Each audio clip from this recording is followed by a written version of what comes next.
गली से लेकर दिल्ली तक, काम से लेकर संसद तक, हर समस्या हर खबर आज लेकर आया है आपके लिए आपका अपना चैनल न्यूज मिरर, खबरों के सच्चाई का आईना। अजून याची लेवल वाढली ना, ते बेसमेंट मध्ये पाणी घुसणार आपल्या वाटतच नाही असं वाटते रस्ता झाला। तिशी घेतली दलदल कशी असते तशी आहे। नाही तो जो आहे ना तोच त्याला मी फोन दाखवला की हा रस्ता आहे, नाल्यामध्ये नाला आहे का रस्ता आहे तेच कळत नाही असं झालं। ते ड्रायव्हर का होय आउटलेट दारूचा बॉटल साहेब, कोलशेत या ठिकाणी तुम्ही आता पाहणी करताय, काय सांगाल त्याच्याबद्दल? आज या ठिकाणी कोलशेत रोडला लोढा स्टर्लिंग म्हणून इमारत आहे, अनेक इमारती आहेत।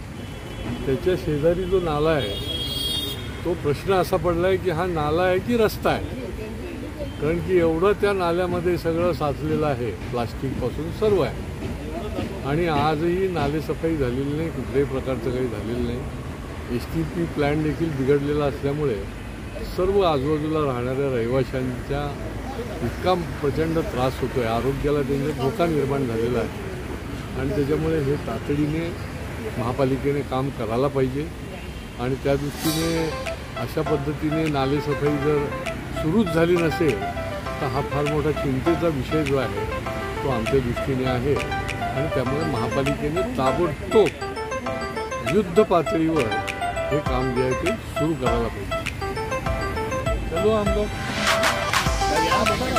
नवरात्र उत्सव 2024 के देवी का विसर्जन शोभा यात्रा के साथ बाजेगा।